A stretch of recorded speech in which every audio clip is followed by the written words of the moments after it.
The espresso machine hissed like an angry cat behind me as I balanced 3 plates along my forearm, a skill perfected over 4 years of waitressing at Bellini's. The restaurant hummed with the typical Friday night crowd, businessmen loosening their ties after a long week, couples leaning close over candlelight, and the occasional tourist who'd wandered in from the rain-slicked streets of North Beach, San Francisco's Little Italy. "Table 7's still waiting on their tiramisu, Emma," Marco called from the kitchen pass, his voice barely audible over Pavarotti's tenor floating from hidden speakers. "Coming," I answered, forcing a smile despite the ache spreading across my lower back. 12 hours into a double shift, my feet screamed with every step on the polished hardwood floor. The black non-slip shoes, mandatory uniform along with the crisp white button-up and pencil skirt, had long ago ceased to provide any comfort. I delivered the plates to table 12, a family with children who'd already spilled water twice, before hurrying to collect the dessert. The night stretched endlessly before me. 3 more hours before I could return to my tiny studio apartment, where bills waited in a neat, terrifying stack on my kitchen counter. Rent was due in 5 days, and I was still short by $200.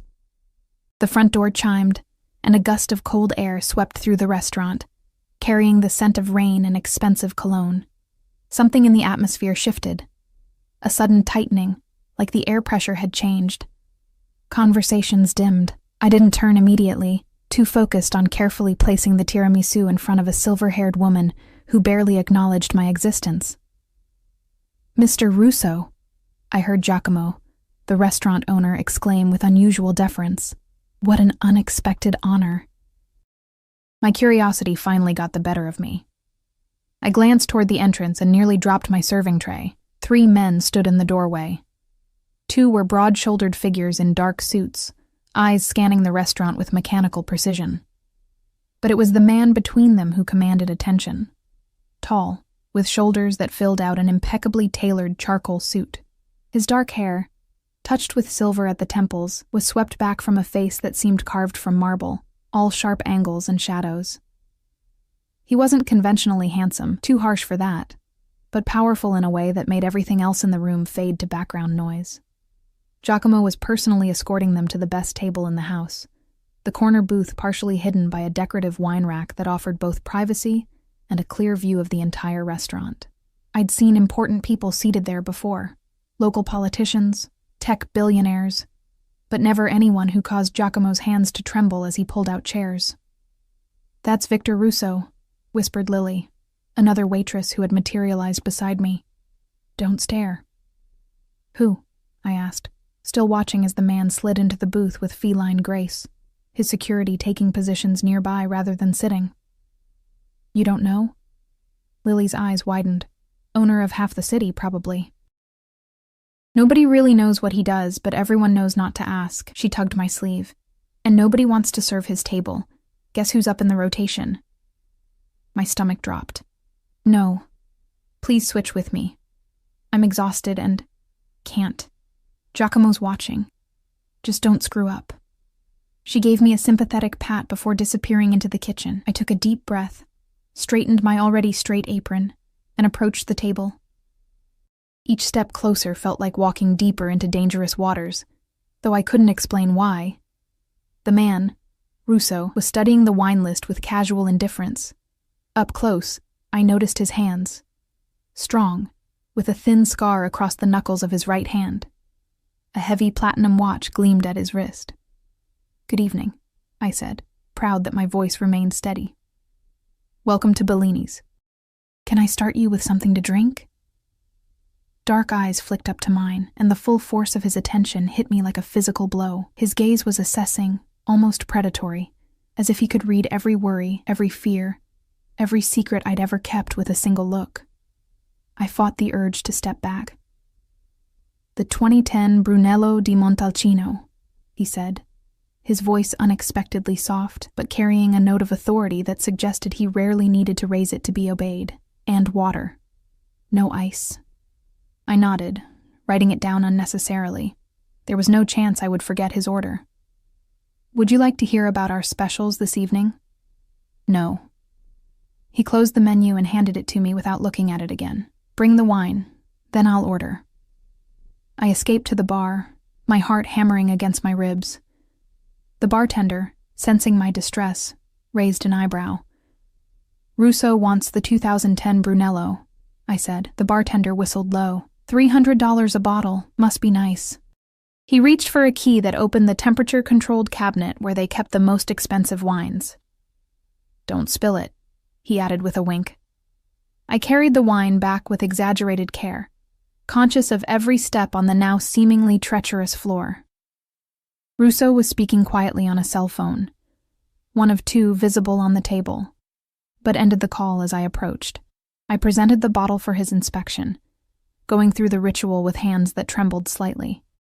When he nodded his approval, I began opening it, acutely aware of his eyes on me. "You're new," he stated, rather than asked. "I've been here 4 years," I replied, focusing on the cork. "Not at my table." I glanced up, surprised by the possessive phrasing. "No, sir. Not at your table." A ghost of a smile touched his lips, before vanishing so quickly I might have imagined it. I poured a small amount for him to taste, holding my breath as he swirled it, inhaled its bouquet, and took a sip. His approval came with a slight nod, and I filled his glass before stepping back. "I'll have the osso buco," he said, "and the chef knows how I prefer it." "Of course." I turned to go, relieved to have completed the interaction without incident. What happened next seemed to unfold in slow motion. One of the busboys rushed past with a tub of dishes, his shoulder catching mine. I stumbled forward, my serving tray tilting. The water pitcher I'd balanced there slid, toppled, and before I could catch it, ice-cold water and a half-full cup of coffee from another table cascaded directly onto Mr. Russo's lap and down the front of his suit. Silence fell like a guillotine. The entire restaurant froze. The security men stepped forward, hands moving inside their jackets. Russo himself remained perfectly still, looking down at the dark stain spreading across what was undoubtedly a suit that cost more than I made in 3 months. "I'm so sorry," I gasped, mortified, grabbing napkins from a nearby table. "It was an accident. Stop." His voice was quiet, but cut through my panic like a knife. He took the napkins from my trembling hands. Accidents happen. His calm reaction was somehow more terrifying than anger would have been. I became aware of Giacomo hurrying over, his face ashen. "Mr. Russo, please accept my deepest apologies. The meal is on the house, of course, and we will pay for any cleaning or replacement." Russo raised a hand, silencing him mid-sentence. "It's fine, Giacomo, an accident." His eyes never left mine, and I found I couldn't look away. "What's your name?" "Emma," I whispered. "Emma Chen." He nodded, as if committing it to memory. "Emma, bring me a towel and the check. I'll return another time." I fled to the bathroom, grabbing clean towels, my mind racing with visions of unemployment. When I returned, he accepted them with surprising grace, dabbed at his suit, and then stood. He was taller than I'd realized, towering over me. He signed the check without examining it, leaving what I later discovered was a $1,000 tip, and then departed with his security detail, moving through the restaurant like a shark through still water. Giacomo didn't fire me, though I spent the rest of my shift enduring his lectures and the pitying glances of my coworkers. By the time I locked my apartment door behind me at 1 a.m., I was too exhausted to even cry, collapsing fully clothed onto my bed. I awoke to knocking, harsh, insistent knocking that pulled me from a dream of drowning in coffee. Sunlight streamed through the blinds I'd forgotten to close, and a glance at my phone showed it was just past 9 a.m. I never had visitors, especially not on Saturday mornings. The knocking came again. I stumbled to the door of my studio apartment, ran fingers through my tangled hair, and peered through the peephole. 2 men in dark suits stood in the hallway. The same men who had flanked Victor Russo the night before. My heart stuttered. I considered pretending I wasn't home, but one of them looked directly at the peephole, as if sensing my presence. "Miss Chen," he called.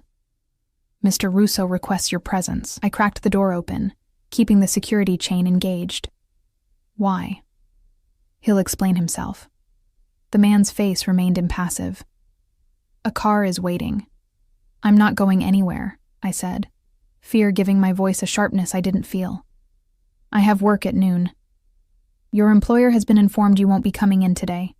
He handed me a business card through the crack in the door. It was heavy cardstock, embossed with just a name and phone number. Call him if you don't believe me. My stomach twisted. Whatever power this man held, he'd used it to rearrange my life without my knowledge or consent. I thought about calling the police, but what would I say? That a rich man had sent his employees to invite me somewhere? That didn't sound like a crime, even if everything in me screamed danger. I need to change, I said finally. You have 15 minutes. The man checked his watch. We'll wait here. I closed the door, leaning against it as panic threatened to overwhelm me. I called Bellini's with shaking fingers. Emma, don't worry about it, Marco said when I reached him. Giacomo got a call from Mr. Russo's office this morning. Said you're helping with some event planning thing for him. Paid your full week's salary to Giacomo directly. You're covered. Event planning? I'd never planned an event in my life. Did they say when I'd be back? I asked, my voice small. Take all the time you need, apparently. Marco sounded impressed. Lucky break, honestly. After last night, I thought you were done for. I hung up, more frightened than reassured. Russo had created a plausible cover story and ensured I wouldn't lose income, gestures that might seem generous if they weren't so calculated and if I'd been given any choice in the matter. With no good options, I showered quickly and dressed in the nicest clothes I owned, dark jeans, a blue blouse, and a cardigan that had seen better days. I tied my long black hair into a neat ponytail, applied minimal makeup to hide the shadows under my eyes, and grabbed my purse and keys. The men escorted me downstairs to where a gleaming black SUV with tinted windows waited at the curb, drawing curious glances from my neighbors. The interior smelled of leather and the same expensive cologne I'd noticed last night. One of the men opened the rear door, and I slid in, half expecting to find Russo himself waiting. Instead, the back seat was empty. As we pulled away from the curb, I watched my apartment building recede in the window, a sense of foreboding settling over me. What could a man like Victor Russo possibly want with a waitress who'd spilled coffee on him? Revenge seemed petty for someone of his apparent status, but I couldn't imagine any benevolent reason for this summons. The SUV wound through the city, eventually climbing into the hills above the bay, where houses grew larger and further apart, hidden behind gates and hedges. We finally turned into a private drive, approaching an imposing set of wrought iron gates that opened silently at our approach. Beyond them, a winding driveway led to what could only be described as a modern fortress, a massive house of stone, steel, and glass perched on the hillside, offering what must be breathtaking views of the city and bay below. The car stopped at the front entrance, where a woman in a tailored pantsuit waited. She looked to be in her 40s, her blonde hair pulled into a severe bun, tablet in hand. Miss Chen. She greeted me as I stepped out. I'm Diana, Mr. Russo's house manager. Please follow me. I followed her into a soaring entryway with marble floors and a curved staircase. The interior was minimalist but clearly expensive, all clean lines and strategic lighting highlighting what appeared to be museum-quality art. She led me through to a sun-filled room with floor-to-ceiling windows overlooking the bay. Wait here, she instructed. Mr. Russo will join you shortly. When she left, I stood awkwardly in the center of the room, afraid to touch anything. The space felt curated rather than lived in, like a high-end hotel suite. I gravitated toward the windows, taking in the panoramic view of San Francisco spread out below. From this height, the city looked like a toy model, boats cutting white trails through the blue bay. Beautiful, isn't it? I whirled around. Victor Russo stood in the doorway watching me.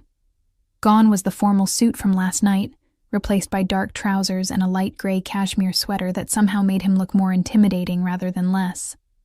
In daylight, I could see his eyes were a deep brown, almost black, framed by lashes that seemed unfairly thick for a man. Why am I here? I asked, deciding directness was my only defense. He moved into the room with that same fluid grace I'd noticed before, like a predator conserving energy. Straight to the point. I appreciate that. He gestured to a seating area. Please, sit. I remained standing. I'd prefer if you answered my question. A smile touched his lips, genuine this time, as if my defiance amused him. I have a proposition for you, Emma Chen. One I think you'll find difficult to refuse. My throat went dry. A proposition? I echoed. the words sounding ominous in the cavernous space. "Sit," he repeated, this time with an edge that made it clear it wasn't a suggestion. He lowered himself into an armchair, his movements controlled and precise. I perched on the edge of the sofa across from him, poised to run though I had nowhere to go. My heart hammered against my ribs as I waited for him to continue. "I assume you're curious why you're here," he said, studying me with unnerving intensity. "Most people in your position would be." "In my position?" I managed. "Someone who's caught my attention." A chill ran down my spine. "Because I ruined your suit?" That hint of a smile again. "The suit is replaceable. My tailor has already been notified." He leaned forward slightly. "I did some research on you last night, Emma. 26 years old. Parents deceased. Car accident when you were 19. Art school dropout due to financial constraints. 4 different addresses in the past 5 years, each apartment smaller than the last. Currently 3 months behind on student loans and..." He glanced at his watch. 5 days from eviction if your rent check bounces again." I felt the blood drain from my face. "How did you..." "Information is a commodity, like anything else." He waved a hand dismissively. "What interests me is that despite your circumstances, you have no criminal record. Not even a parking ticket. You work double shifts at a restaurant where customers rarely remember your name. You send money every month to your younger brother at UC Berkeley. Money you can't afford to give. The mention of my brother sent a spike of fear through me. Leave Michael out of whatever this is." Russo's expression softened fractionally. "I have no interest in your brother, except to note your loyalty to him. It speaks to your character." A woman entered with a tray of coffee and placed it on the table between us. I stared at the liquid, remembering last night's disaster, unable to appreciate the irony. "I need someone trustworthy for a particular role," Russo continued once we were alone again. "Someone without connections to my usual circles, someone who wouldn't appear on anyone's radar." "What role?" I asked, though I wasn't sure I wanted to know. He poured coffee into 2 delicate porcelain cups. "I need a fiancé." I blinked, certain I'd misheard. "Excuse me?" "A fiancé," he repeated calmly, offering me a cup which I didn't take. "For appearance purposes only, of course. You want to pretend to be engaged?" To me, the absurdity of the situation momentarily overwhelmed my fear. "Why would someone like you need a fake fiancé?" Something flashed in his eyes. Anger, perhaps, though not directed at me. "My reasons are my own. What matters is what I'm offering in return." He set down his cup and named a figure that made me gasp audibly. "That would be monthly," he clarified. "For a minimum commitment of 6 months. All expenses paid, of course. You'd live here, have a clothing allowance, a car at your disposal. Your brother's tuition would be covered through graduation." My mind reeled. The amount he'd mentioned would clear all my debts, and still leave more money than I'd ever had at once. But nothing came without strings. Especially not from a man like this. "What would be expected of me?" I asked carefully. "Attendance at social functions, learning appropriate etiquette, creating the convincing appearance of a woman in love." His gaze was clinical, assessing. "Nothing physical.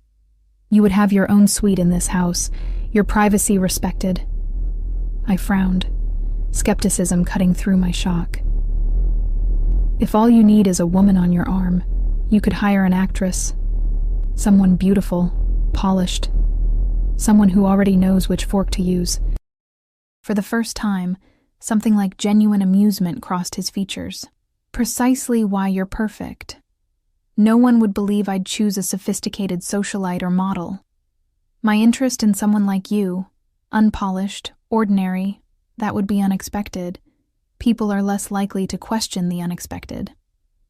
His words stung, even as I recognized their truth. I was ordinary, invisible to men like him under normal circumstances. "Who exactly would we be trying to convince?" I pressed. "Business associates, family." He sipped his coffee. "My grandmother, specifically.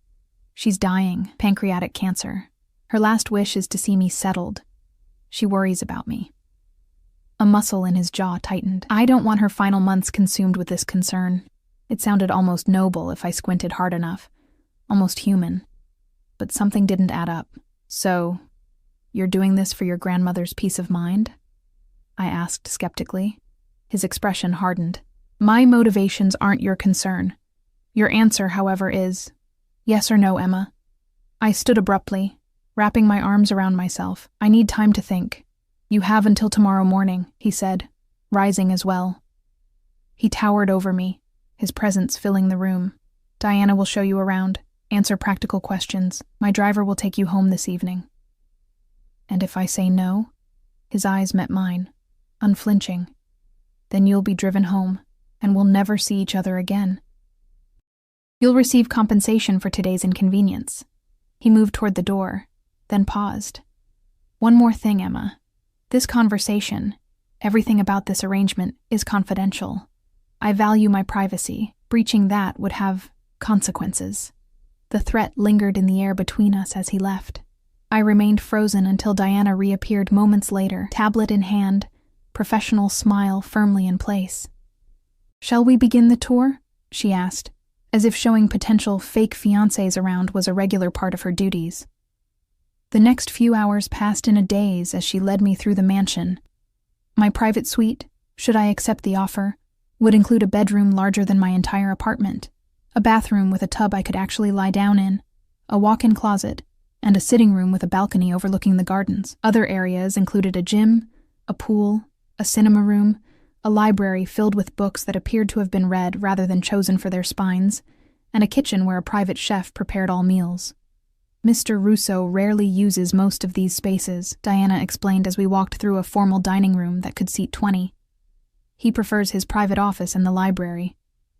Does he live here alone? I asked, trying to build a picture of the man who had so thoroughly upended my Saturday. The household staff includes myself, the chef, 2 housekeepers, a groundskeeper, and security personnel. Mr. Russo's personal assistant works primarily from the downtown office, but has rooms here when required. Her answer was polished, revealing nothing personal. No family? Friends? Diana's expression remained neutral. Mr. Russo values his privacy, as he mentioned. His social calendar is primarily business-related. By late afternoon, my head was spinning with information. Schedules, security protocols, expectations for a woman in my potential position. Diana had been thorough but impersonal, treating the whole thing like a business arrangement, which I supposed it was. As promised, a driver took me home at sunset. I sat in the back of the same black SUV, watching the city lights emerge as we descended from the hills, feeling as though I'd stepped into someone else's life for a day. In my tiny apartment, everything looked shabbier than when I'd left. The constant drip of the bathroom faucet I couldn't afford to fix, the secondhand furniture, the walls thin enough that I could hear my neighbors arguing through them. On my kitchen counter, the stack of bills seemed to have multiplied in my absence. I called my brother, needing to hear a familiar voice. "Hey, Em," Michael answered, the background noise suggesting he was at a cafe or the library. "What's up?" "Just checking in," I said, trying to sound normal. "How's the study group going?" Good. We're prepping for midterms." He paused. "Everything okay? You sound weird." I swallowed the lump in my throat. Michael had no idea how precarious our situation was. I'd shielded him from that reality, insisting he focus on his education while I handled the finances. The money I sent each month barely covered his share of rent in the house he shared with 4 other students, but it was all I could manage. "Just tired," I lied. "Double shift yesterday." "You work too hard," he said, the concern in his voice making him sound older than 21. "Seriously, Em, you should be painting, not serving pasta to rich jerks." The irony wasn't lost on me. Maybe someday. After we hung up, I sat on my bed, head in my hands. 6 months pretending to be in love with a dangerous, powerful man I didn't know. 6 months living in a glass castle on a hill. 6 months of lies, but also financial security. My brother's education guaranteed. Maybe even a chance to save enough to return to art school myself someday. I barely slept that night, tossing between nightmares of drowning in coffee and dreams of painting again, my hands free from the constant tremor of exhaustion. Morning came with gray light filtering through my blinds and a decision settling in my chest like a stone. I showered and dressed with care, choosing a simple black dress I'd worn to my parents' funeral, the only formal attire I owned. The knock came precisely at 9. The same driver, the same car. This time, when we arrived at the mansion, Russo was waiting in the same sunlit room, looking out at the view, hands clasped behind his back. He turned as I entered, his expression unreadable. "Your answer?" he asked without preamble. I took a deep breath. "Yes, but I have conditions." Something like respect flickered across his face. "Name them." "I want everything in writing. The payment amounts, duration, expectations." I forced myself to meet his gaze. "My brother remains off limits. No research, no contact, no involvement of any kind." He nodded. "Reasonable. Anything else?" "When this ends, it ends completely. No lingering obligations. No contact." "Agreed," he said, then added, "I have conditions of my own. I assumed you would." He gestured to the sofa, and this time I sat. He remained standing, perhaps to maintain the power dynamic. "You will be convincing in your role," he began. "You'll learn what you need to know about me, my business interests, how someone in your position would behave. You'll dress, speak, and conduct yourself appropriately for someone associated with me." I nodded slowly. "You will not access areas of the house designated as private. You will not attempt to gather information about my business dealings. You will not form independent relationships with my associates." His tone hardened. "And you will not, under any circumstances, speak to the press or discuss our arrangement with anyone, during or after." The terms felt restrictive, controlling, but not unexpected. "When do we start?" I asked. "We already have." He reached into his pocket and withdrew a small velvet box. "This makes it official." He opened it to reveal a diamond ring that caught the sunlight, fracturing it into tiny rainbows across the ceiling. The stone was large but not ostentatious, set in platinum with smaller diamonds flanking it. "Your grandmother will believe you bought this specifically for me?" I asked dubiously. "My grandmother will believe I've found someone who makes me happy." He removed the ring from its box. "Your hand, Emma," hesitantly. I extended my left hand. His fingers were warm and surprisingly gentle as he slid the ring into place. It fit perfectly, which should have been impossible. "How did you know my size?" I asked, staring at the foreign object now adorning my finger. "The same way I knew everything else." His voice was matter-of-fact. "Information is power." A shiver ran through me at the reminder of how thoroughly he'd investigated my life in less than 24 hours. "We have work to do," he continued. "Diana has arranged for a stylist this afternoon. You'll need an appropriate wardrobe. Tomorrow an etiquette consultant will begin your training." He checked his watch. "I have meetings downtown, but I'll return for dinner. We should begin establishing our narrative." Our narrative? How we met, fell in love, the proposal. His expression remained businesslike. "Details matter, Emma. The more specific, the more believable." With that, he left me alone in the vast room, the weight of the ring unfamiliar on my hand. I stared out at the city below, at the life I'd known now seeming as distant as the tiny cars moving along ribbon-like streets. Whatever I'd just agreed to, there was no going back. The next few days passed in a whirlwind of activity. The stylist brought racks of clothing for fittings, dresses, suits, casual wear, all in muted, expensive fabrics. The etiquette consultant, a former diplomat's wife, drilled me on everything from table settings to proper forms of address. A discreet security briefing outlined protocols I was expected to follow. Never posting on social media, never traveling without approved security, never answering questions about Russo's business. Through it all, I saw little of my supposed fiancé. He left early, returned late, and our interactions were brief. Clinical exchanges of information, rather than the getting-to-know-you conversations normal couples might have.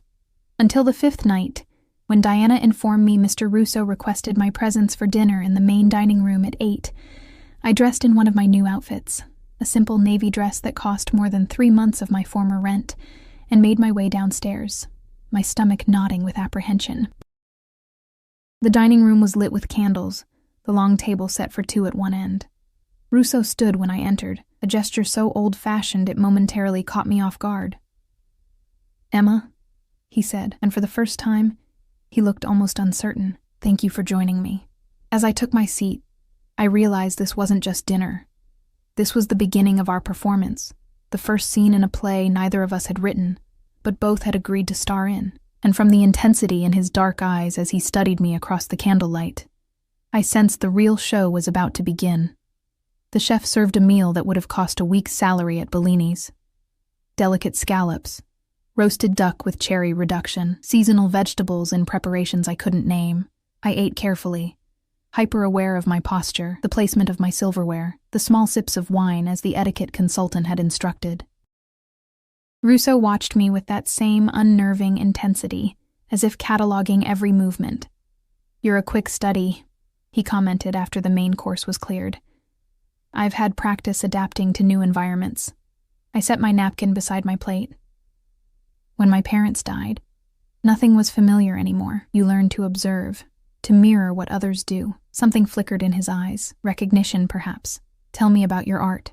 The question startled me. "How did you—" "Your brother mentioned it when I spoke with him." My blood ran cold. "You spoke to Michael? After explicitly agreeing not to?" "Before our agreement." His voice remained calm, reasonable. "Yesterday afternoon I had him brought to my office downtown." "Brought?"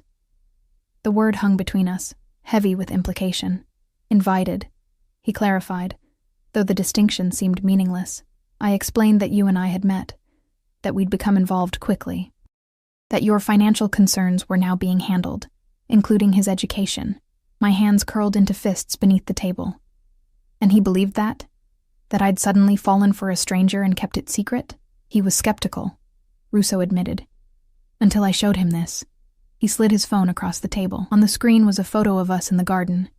Me looking up at him, sunlight in my hair, his hand on the small of my back. It was expertly photoshopped, capturing an intimacy that had never existed. "You fabricated evidence." My voice was barely audible. "To trick my brother, to protect our narrative," he corrected. "Your brother is the person most likely to question your sudden change in circumstances. Now he won't." I pushed the phone back toward him, disgusted. "Did you threaten him too?" "There was no need for threats. He was concerned for you, naturally, but ultimately relieved about his tuition. He asked if you were happy." Russo's eyes locked with mine. I assured him you were. Anger flared, hot and unexpected. "You had no right." "I had every right," he interrupted, his tone sharpening for the first time. "This arrangement only works with absolute commitment. Your brother is now part of our story, whether you like it or not."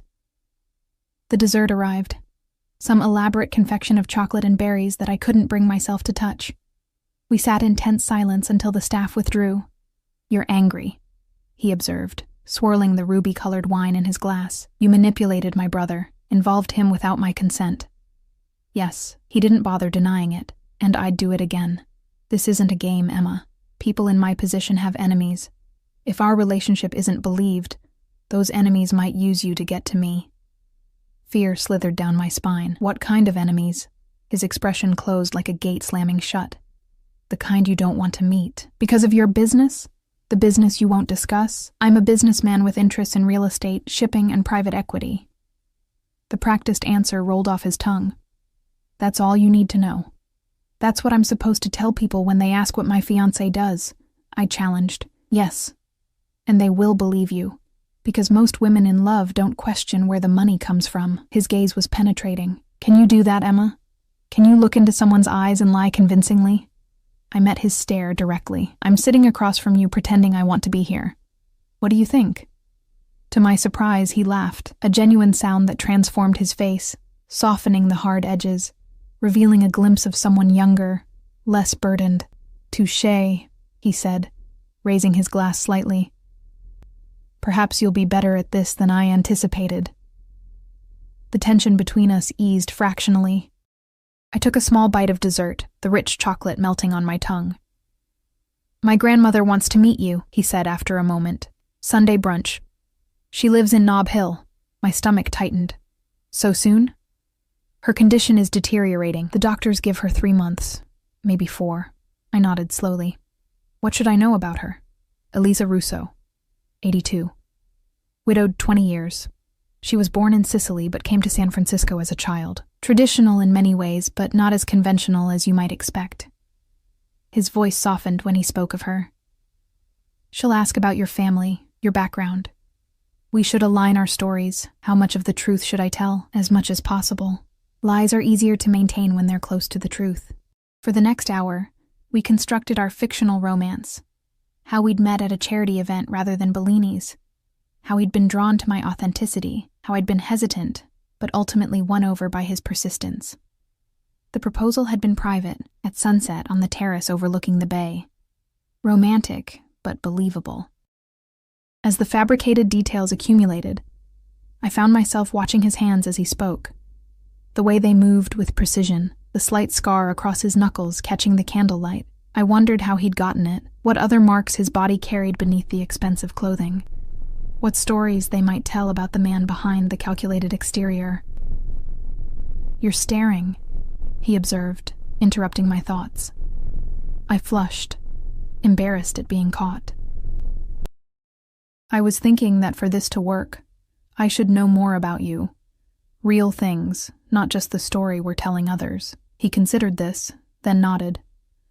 "A reasonable request. What would you like to know?" I chose my questions carefully. "Do you have siblings?" "A younger sister, Sophia. She lives in Europe with her husband. We're not close." His answer was clipped, suggesting a story he wasn't willing to share. "Parents?" "My father died when I was 17. My mother remarried and lives in Phoenix. We speak occasionally." Again, the brevity hinted at complicated relationships. I tried a different approach. "What do you do when you're not working? Hobbies? Interests?" Something like amusement crossed his face. "You think I have hobbies? Everyone has something." He was quiet for a moment. "I box. 3 mornings a week with a former champion. I read, history primarily. And I collect art, though I suspect you've noticed that. I had." The house was filled with museum-quality pieces. Abstract expressionists, modernists, a few classical landscapes. "The Rothko in the library," I said. "Is it real?" His eyebrows lifted slightly. "You know Rothko?" "I was an art student, remember?" The reminder felt bitter on my tongue. Before I had to drop out. "Yes, it's authentic." He studied me with renewed interest. "What medium did you work in?" "Oils, mainly. Some mixed media." I looked away, the memory of creating art still raw, like pressing on a bruise. "It doesn't matter now. It matters if it's important to you." The unexpected gentleness in his voice made me look up. For a moment, his expression seemed almost compassionate before the mask of cool control slipped back into place. "There's a studio on the 3rd floor," he said, rising from the table. "It's not used. It could be yours, if you wish." Before I could respond, his phone buzzed. He checked it, his face hardening. "I have to take this. We'll continue tomorrow." He left me sitting alone in the vast dining room, the candles burning low, wondering if the brief moment of humanity I'd glimpsed had been real, or just another calculated performance. The next morning, Diana showed me to the studio, a large room with windows facing north for optimal light, empty except for basic furniture and dusty easels. It must have been used once, though Russo hadn't mentioned by whom. "Mr. Russo has authorized me to order any supplies you require," she said, tablet already in hand. "Just provide a list." I ran my fingers along the windowsill, leaving tracks in the dust. "Why is he doing this?" Diana's professional mask slipped for just a moment, revealing something like sympathy. "Mr. Russo has his reasons for everything he does. It's not my place to question them." She hesitated, then added, "But he's a man of his word. Whatever arrangement you've made, he'll honor it." After she left, I stood in the empty space, imagining it filled with canvases, the scent of turpentine and linseed oil, the possibility of creating again after so long. It felt like a dangerous gift, another chain binding me to this arrangement, to this house, to him. The week passed in a blur of preparations. A personal shopper brought more clothing, specifically for meeting Russo's grandmother. Hairstylist, manicurist, makeup artist. I was being transformed, polished like a rough stone, my edges smoothed away. Victor. I'd begun thinking of him by his first name. Necessary for the illusion we were creating, was rarely present. When he was, we rehearsed our story, adding details, ensuring consistency. Each session felt like building a character for a play, except the stage was real life, and there would be no curtain call. Sunday arrived with fog rolling over the bay, shrouding the view from my windows. I dressed carefully in a knee-length cream dress with a cashmere cardigan. Modest, elegant, the type of outfit a grandmother would approve of. The diamond ring felt heavier today, its presence a constant reminder of the performance ahead. Victor was waiting in the foyer, dressed more casually than I'd seen him yet, tailored trousers and a navy sweater that softened his imposing figure. He assessed me with a critical eye. "You look appropriate," he said, which I assumed was as close to a compliment as he offered. "Remember, my grandmother is perceptive. She'll be watching how we interact. I know my role," I replied, trying to mask my nervousness. The drive to Nob Hill was silent, tension building with each block. The security detail, 2 men in the front seat, kept their eyes on the road, but I felt their awareness of every movement, every word. Victor's grandmother lived in a historic mansion from San Francisco's golden era, smaller than his modern fortress, but exuding old-world elegance. As we approached the entrance, Victor took my hand, his grip firm, warm. The simple contact sent an unexpected shiver through me. "Ready?" he asked quietly. I nodded, not trusting my voice. He squeezed my hand once, reassurance or warning, I couldn't tell, before we entered. The interior smelled of lemon polish and fresh flowers. A housekeeper led us through to a sunroom at the back of the house where a small, elegant woman sat in a wingback chair, wrapped in a fine cashmere blanket despite the room's warmth. Her white hair was perfectly coiffed, her posture regal, but I could see the illness in her translucent skin, the slight tremor in her hands. "Nonna," Victor said, his voice softer than I'd ever heard it. He crossed the room and bent to kiss her cheek. "How are you feeling today?" "Better now that you're here." Her voice was accented but clear, her eyes sharp as they moved from him to me. And this must be the woman who's finally captured my grandson's heart. Victor beckoned me forward. "Emma Chen, this is my grandmother, Eliza Russo." I stepped closer, offering my hand. "It's a pleasure to meet you, Mrs. Russo." She ignored my hand, and instead reached for my face, cool fingers touching my cheek. "Let me look at you, dear." I stood still under her scrutiny, aware of Victor watching us both. "Beautiful," she pronounced finally. "Not in the obvious way of those models you used to escort, Vittorio. Something more interesting here." She patted the seat beside her. "Sit. Tell me how you met my impossible grandson." For the next hour, we performed our carefully rehearsed story. I spoke of the charity event, the persistent courtship, my initial reluctance. Victor added details, his hand occasionally covering mine, thumb brushing over my knuckles in a gesture that appeared loving to observers, but felt like a reminder of our contract. Eliza watched us with those keen eyes that missed nothing. "And what did your family think, Emma, about this whirlwind romance?" "My parents passed away several years ago," I said, the truth easier than fiction, "but my brother Michael has met Victor. He was surprised, but supportive." "Surprised," she repeated with a knowing smile. "I imagine so. My grandson is not known for commitment." She turned to Victor. "How many women have you brought to meet me in all these years, Vittorio?" "None," he admitted. "None," she echoed, satisfaction in her voice.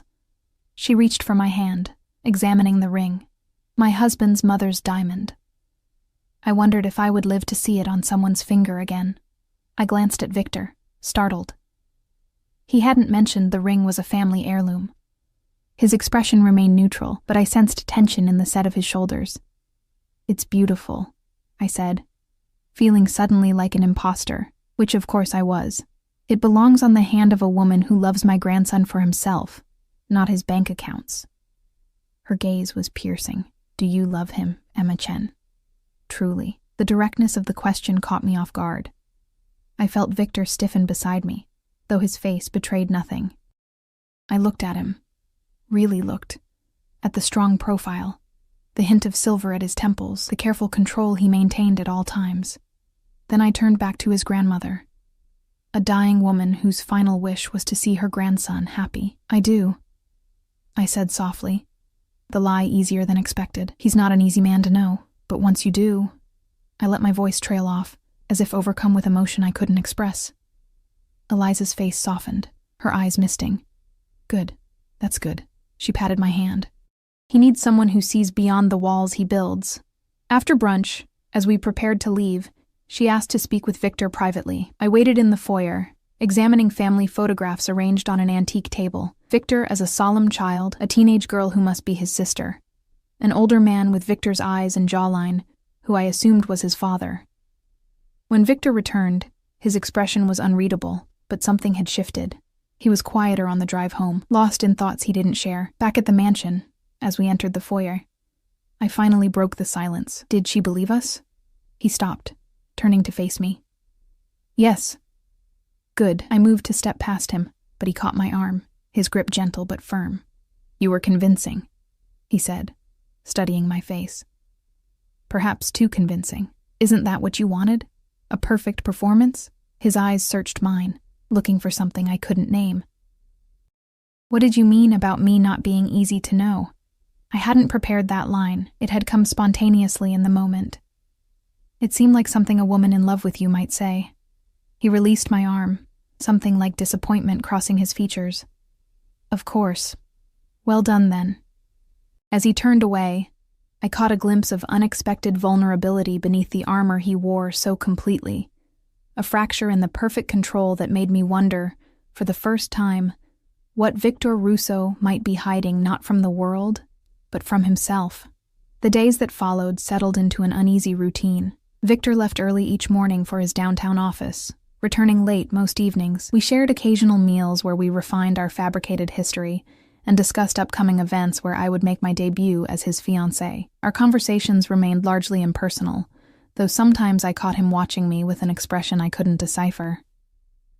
I spent my days in the studio he'd provided, which had been stocked with everything I could have asked for: premium paints, brushes, canvases of every size. At first, I just sat there, overwhelmed by the possibilities after years of creative drought. Then, hesitantly, I began to sketch. Simple studies of the view from the windows, still lifes of fruit from the kitchen. Gradually, the familiar movements returned, muscle memory taking over as I lost myself in the work. One evening, 3 weeks into our arrangement, I was in the studio when I sensed a presence behind me. I turned to find Victor in the doorway, watching silently. I hadn't heard him come in. "How long have you been standing there?" I asked, setting down my brush. "A few minutes." His eyes moved from me to the canvas, where I'd been working on a cityscape, San Francisco shrouded in fog, buildings emerging like islands from a gray sea. "You're talented." "I'm rusty," I corrected, suddenly self-conscious. "It's been years." He stepped into the room, approaching the canvas with the same careful assessment he seemed to apply to everything. "You capture the solitude of the city, the isolation even among millions." His observation surprised me. Not just that he'd noticed, but that he'd articulated exactly what I'd been trying to convey. "Thank you," I said, meaning it. He glanced around at the other canvases I'd completed. Mostly studies. Nothing fully realized yet. "You should have a proper exhibition when you have enough work." I laughed, the sound strange in the quiet room. "Right." Unknown waitress finally paints again. "I'm sure galleries will be lining up." "You underestimate the influence of the Russo name," he said, not boasting, simply stating a fact. As my fiancé, doors would open. The reminder of our arrangement, of my role as an accessory to his life, cooled the momentary warmth between us. "Is there something you needed?" I asked, wiping paint from my hands with a cloth. "Yes. We have an event tomorrow night, the annual gala for the Pacific Art Foundation. My family has been patrons for generations." He seemed to choose his next words carefully. "It will be your first public appearance as my fiancé. Many important people will be there. Business associates, social connections." The anxiety must have shown on my face because he added, You'll be fine. Just remember what you've learned. And if I make a mistake? The memory of spilled coffee flashed through my mind. You won't. His confidence was absolute. Diana will brief you on who's who tomorrow. The car will be ready at 7. He turned to leave, then paused. Wear the blue dress, the one with the low back. After he left, I stared at the canvas, my earlier creative flow disrupted. Tomorrow would be the real test, not just convincing a loving grandmother, but an entire room of San Francisco's elite, people who would scrutinize every word, every gesture between us. Sleep eluded me that night. I tossed in the luxurious bed that still didn't feel like mine, rehearsing imaginary conversations, picturing all the ways I could expose our charade. By morning, dark circles shadowed my eyes, requiring the skilled ministrations of the makeup artist Diana had arranged. The day passed in a blur of preparations, hair, makeup, final adjustments to the dress Victor had specified. It was midnight blue silk that flowed like water, modestly cut in front but dramatically dipping in back, revealing more skin than I was comfortable showing. When I was finally ready, I barely recognized the woman in the mirror. Polished, elegant, a convincing partner for a man like Victor Russo. He was waiting at the bottom of the grand staircase when I descended, his back to me as he checked his watch. At the sound of my approach, he turned, and for a fleeting moment, surprise registered on his face before his usual control reasserted itself. You look... He paused, seeming to search for the appropriate word. Suitable. Despite myself, I felt a flicker of disappointment at the clinical assessment. Thank you. You clean up nicely yourself. It was an understatement. In his perfectly tailored tuxedo, Victor was striking. Powerful. Commanding, undeniably handsome in a dangerous way that would turn heads even without his reputation. His mouth curved slightly at my comment. Shall we? He offered his arm and I took it, feeling the solid warmth of him through the fine fabric of his jacket. The security detail was waiting outside, 2 men in front, 2 behind, a protocol Victor had explained was non-negotiable for public events. The drive to the museum where the gala was being held was tense with anticipation, Victor using the time to give last-minute reminders about key attendees. Remember, he said as we approached our destination, tonight isn't just about appearances. There are people attending who might use any perceived weakness against me. Against us. Weakness? I echoed. His eyes met mine, intense in the dim light of the car. Sentiment can be exploited, Emma. Be careful what you reveal. Before I could ask what he meant, we'd arrived. Camera flashes greeted us as we exited the car, local press documenting the arrivals of San Francisco's wealthy and powerful. Victor's hand settled at the small of my back, a possessive gesture that sent an involuntary shiver along my spine. His touch was warm against my exposed skin, firm as he guided me past the photographers and up the museum steps. Inside, the grand hall had been transformed with dramatic lighting, floral arrangements, and art installations. Servers circulated with champagne and hors d'oeuvres, while a string quartet played in the corner. The crowd was exactly as I'd imagined. Women dripping in jewels, men in expensive suits, an air of privilege as palpable as the perfume. Victor led me through the room, his hand never leaving my back. We were approached immediately, people gravitating toward him like moths to a flame. He made introductions smoothly, his public persona more charming than I'd seen in private, smiling, occasionally even laughing at the right moments, though the warmth never quite reached his eyes. Victor, you've been keeping secrets, said a silver-haired man with the ruddy complexion of someone who enjoyed fine dining too much. Where have you been hiding this lovely creature?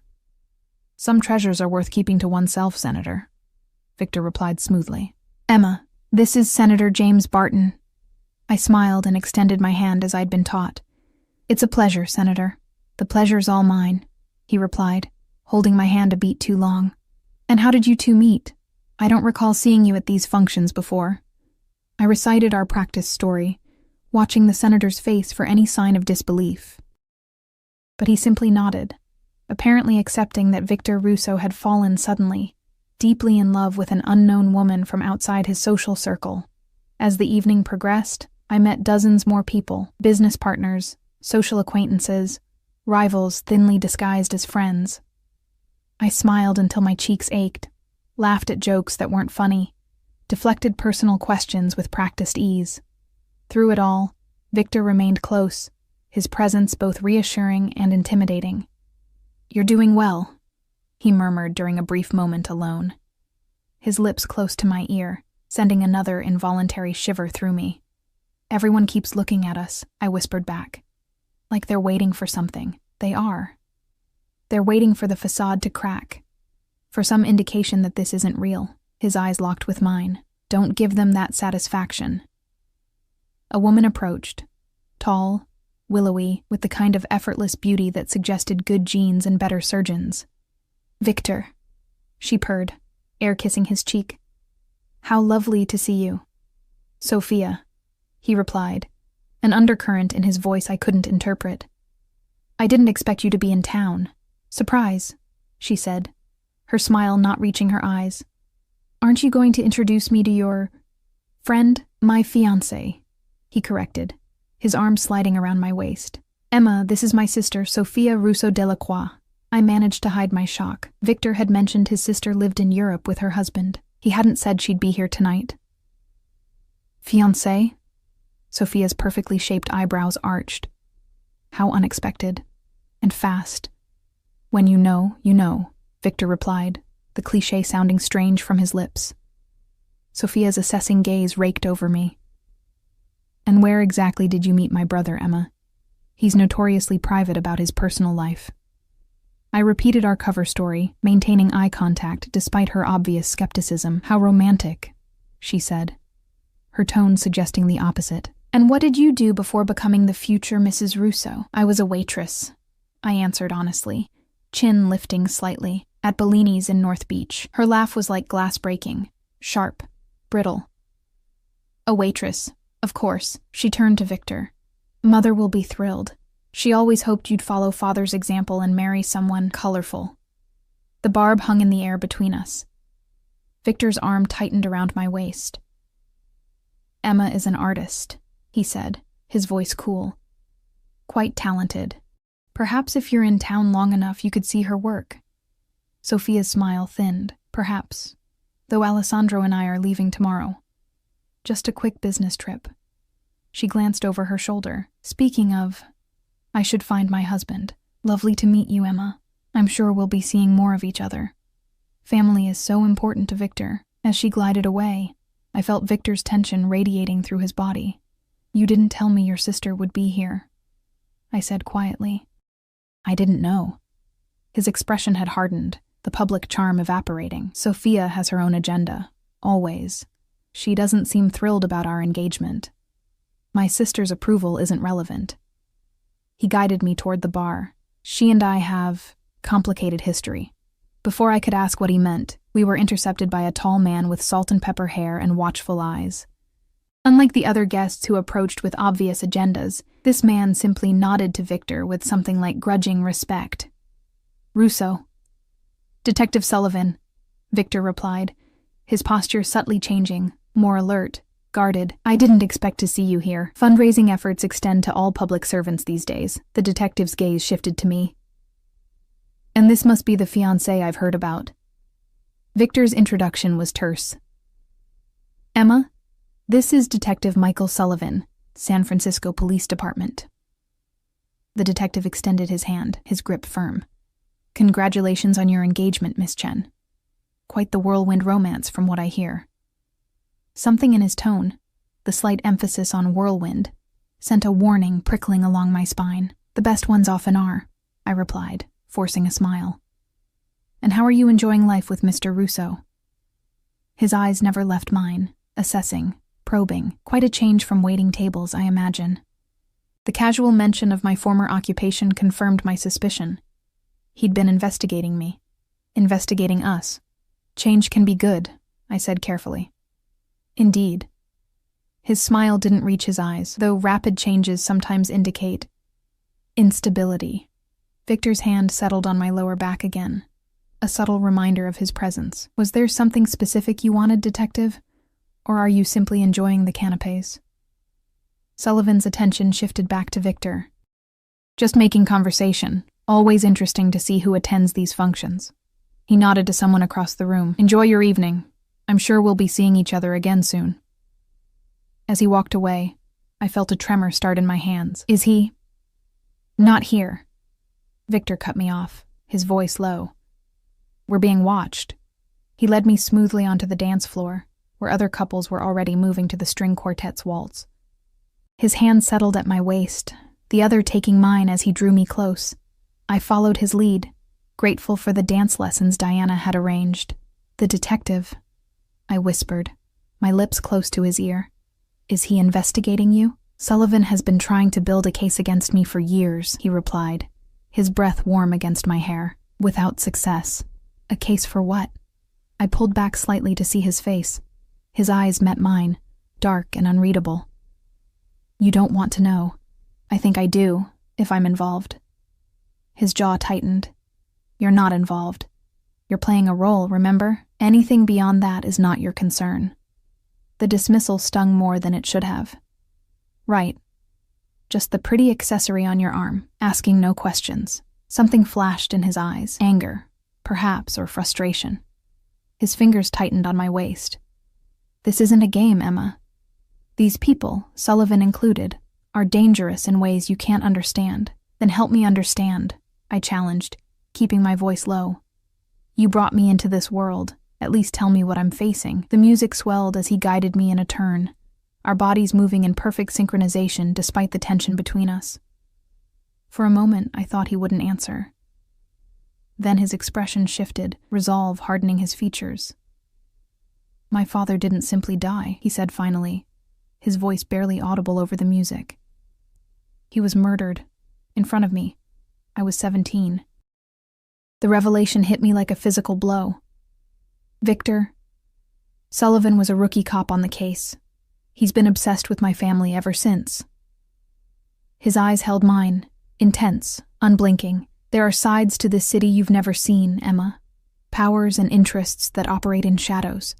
My father crossed the wrong people. I've spent my life ensuring I never make the same mistake.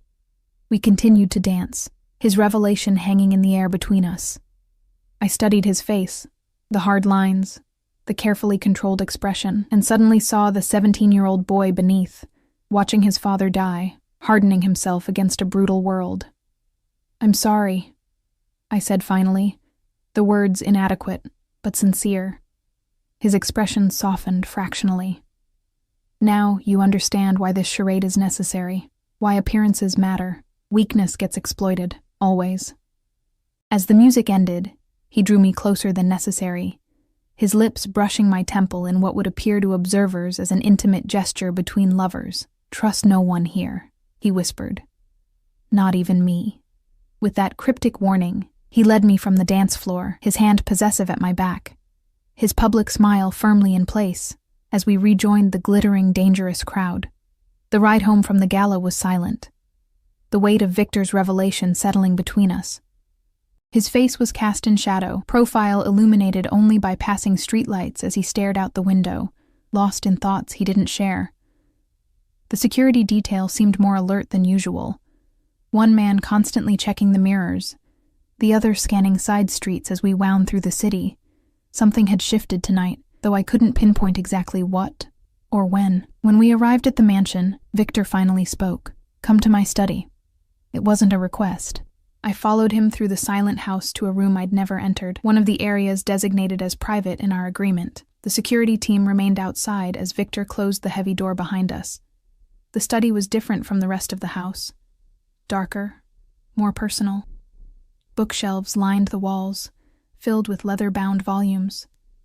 A massive desk dominated the space, its surface organized with military precision. Behind it hung a painting I recognized immediately, a Francis Bacon, its distorted human figure screaming in silent anguish against a blood-red background. Victor poured amber liquid from a crystal decanter into 2 glasses, handing one to me without asking if I wanted it. I accepted, taking a small sip of what turned out to be exceptionally fine scotch, warming my throat as it went down. Sullivan was watching us tonight, he said, leaning against the desk rather than sitting behind it. He's becoming more brazen. Because of me? I asked. Because he doesn't believe our relationship? Partly. Victor swirled the liquid in his glass. He's also received new information. An informant from within my organization. A traitor, I translated. His mouth curved slightly. You're learning our language. I'm adapting to survive. I met his gaze directly. What does this mean for our arrangement? It means increased security. No public appearances without additional protection. No conversations about business matters, even here. He set his glass down. It also means we need to be more convincing than ever. I thought we were already convincing. I remembered the detective's scrutiny, Sophia's skepticism. Except to your sister, perhaps. Sophia has her own reasons for doubting me. Something dark crossed his features. She believes I'm responsible for the failure of her first marriage. Are you? His eyes met mine, challenging. Her husband was embezzling from my companies, using her to gain access. When I discovered it, I gave him a choice, divorce or consequences. He chose divorce. And Sophia never forgave you, I guessed. She accused me of controlling her life, of being unable to allow her any happiness that didn't align with my interests. His voice was even, but I sensed old pain beneath the words. Perhaps she was right. It was the most personal revelation he'd shared, a glimpse behind the armor he wore so completely. Why are you telling me this? I asked. Because Sophia may approach you, try to enlighten you about the man you're supposedly in love with. He picked up his glass again, drinking deeply. I prefer you hear certain things from me first. What things? My reputation, my business practices, the rumors about what happened to those who've crossed me. His eyes locked with mine. Sullivan isn't the only one who believes I'm dangerous, Emma. A chill ran through me despite the scotch's warmth. Are you? To my enemies, yes. The simple admission hung in the air between us. Does that frighten you? I considered lying, then thought better of it. Yes. Good. Fear keeps people alert. Alive. He set his empty glass down. But you needn't fear me. Not as long as our arrangement stands. I protect what's mine, even temporarily. The possessive claim should have offended me.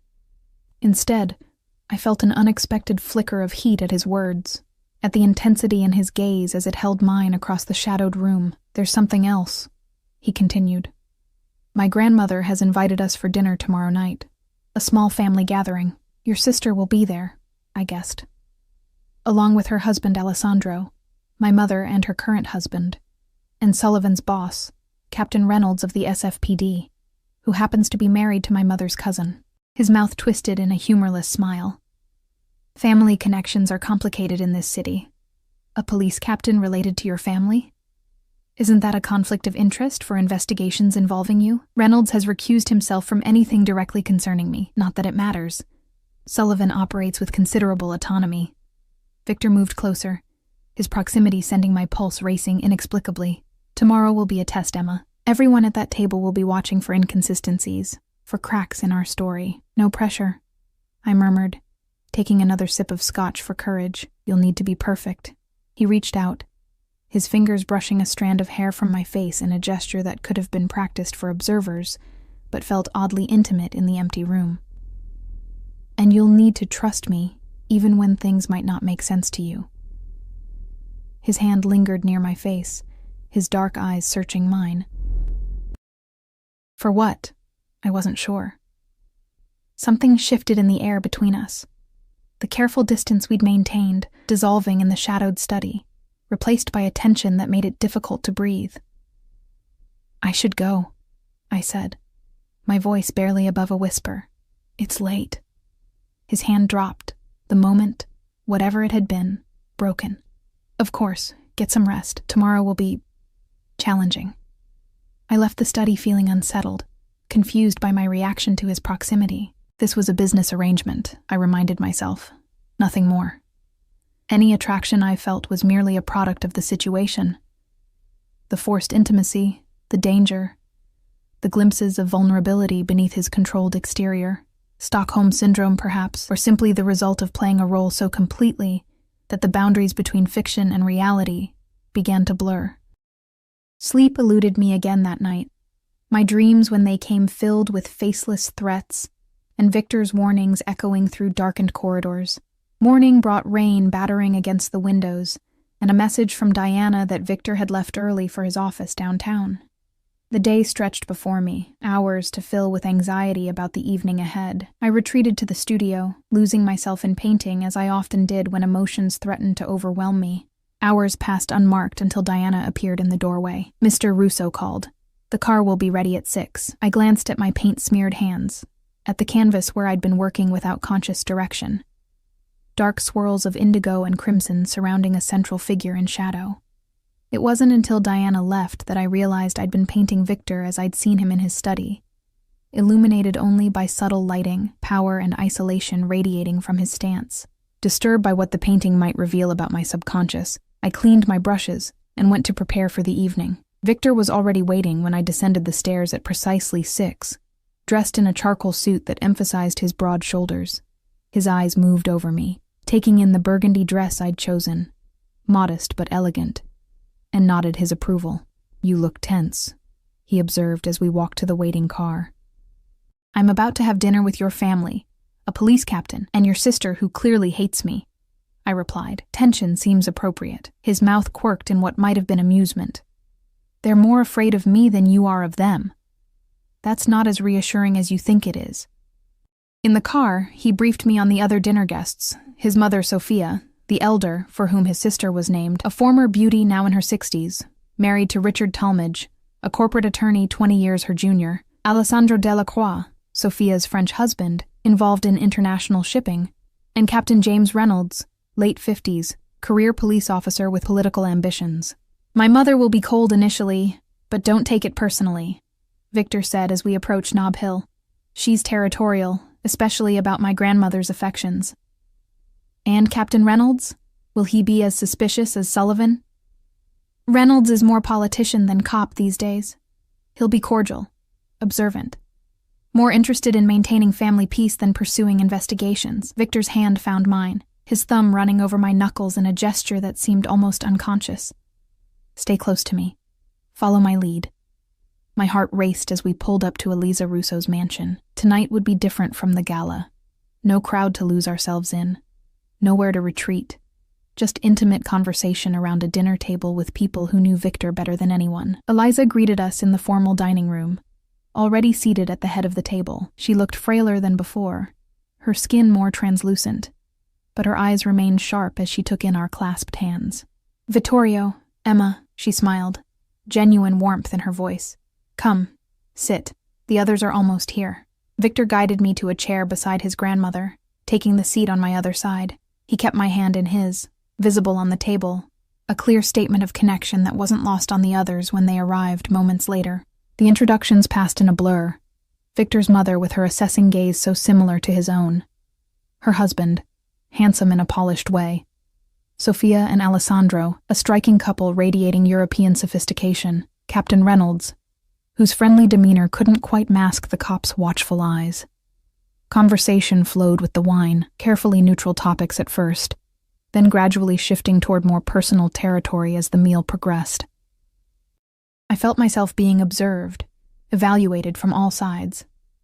"So, Emma," Victor's mother said during a lull, her voice carrying the faintest accent, "my son tells me you're an artist. Have you exhibited your work?" "Not recently," I admitted. "I took some time away from painting." "And what brought you back to it?" she pressed. I glanced at Victor before answering truthfully. "Your son. He provided a studio, encouragement, the space to create again." "How generous," Sophia interjected, her tone suggesting otherwise. "My brother has always been acquisitive about art, and artists."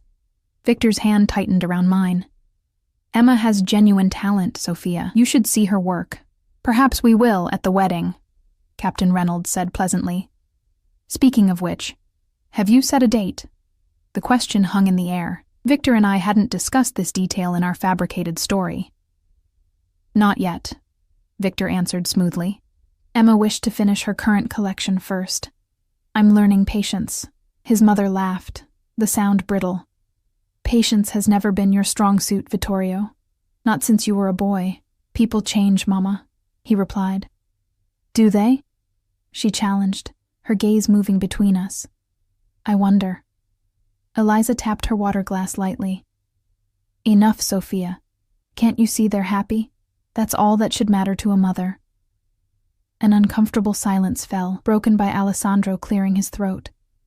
Emma, Victor mentioned you're originally from San Francisco. Where did you grow up? I answered his questions about my background, conscious of how my modest upbringing contrasted with the privilege surrounding this table. Yet, as I spoke of my parents, their small business, their emphasis on education despite limited means, I saw something like recognition in Eliza's eyes. Your parents sound like good people, she said when I finished. Like my own. We came to this country with nothing, you know. My father worked on the docks. My mother cleaned houses for rich women in Pacific Heights. She reached across to pat my hand. Sometimes I think Vittorio needs someone who remembers what it means to build something from nothing. The conversation shifted again, moving to business matters, city politics. I felt Victor relax slightly beside me as attention turned away from us. Under the table, his hand found my knee, a silent gesture of solidarity or perhaps warning to remain alert. After dinner, the men moved to the library for brandy while the women remained at the table. It was an old-fashioned separation that surprised me, though Victor's eyes conveyed a clear message as he left. Be careful. Well, Sophia said, once the men were gone. Now we can speak freely. Her mother shot her a warning look before turning to me. You must forgive my daughter. She's protective of her brother. Protective? Sophia scoffed. I'm trying to save this poor woman from what she doesn't understand. She leaned toward me. Has he told you what he really does, who he really is? Sophia, enough. Eliza's voice was quiet but commanding. No, Nonna. She should know what family she's marrying into. Sophia's eyes bored into mine. My brother is not the businessman he pretends to be.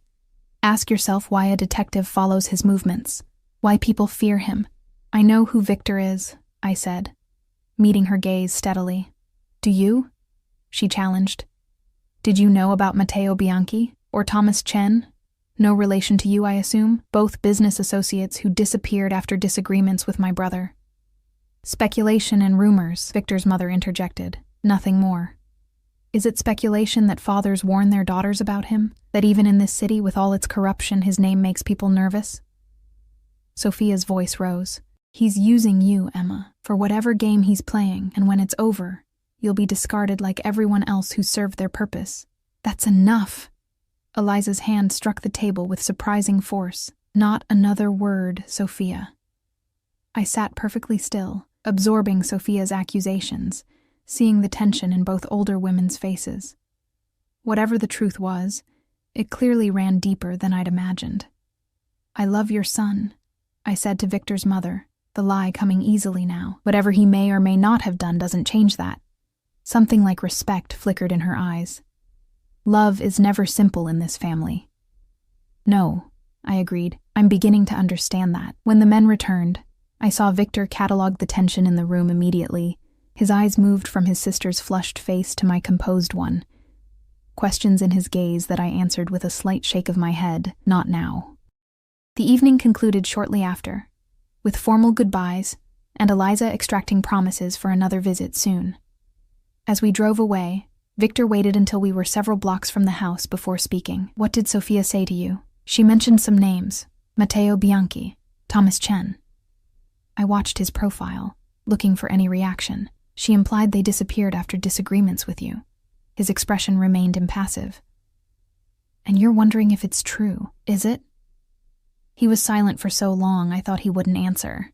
Then, Bianchi relocated to Argentina after certain tax issues came to light. Chen's gambling debts caught up with him. He fled to Taiwan. Neither disappearance had anything to do with me directly. Directly, I repeated. Victor turned to face me fully. What do you want, Emma? Confession? Absolution?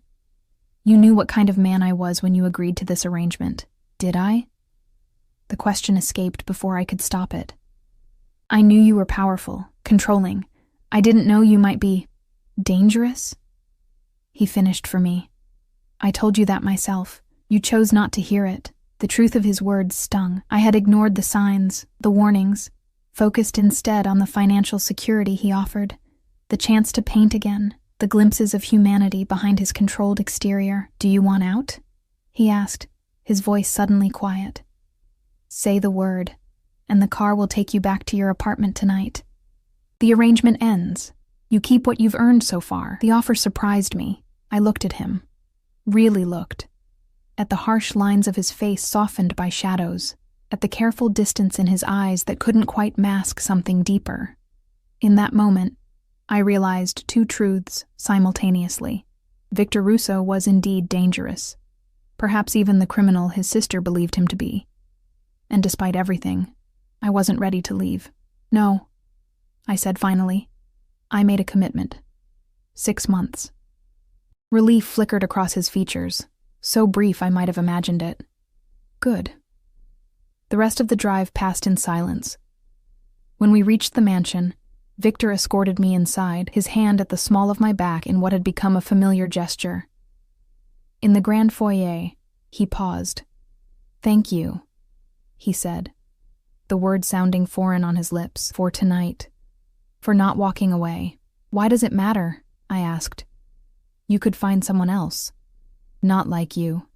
The simple statement hung between us, heavy with implications neither of us was prepared to examine. He stepped closer, his hand lifting to my face, fingers tracing the curve of my cheek with unexpected gentleness. My breath caught as his eyes searched mine, looking for something I couldn't name but suddenly, desperately wanted him to find. "Emma," he said, my name almost a whisper on his lips. Whatever might have happened next was interrupted by the sharp ring of his phone.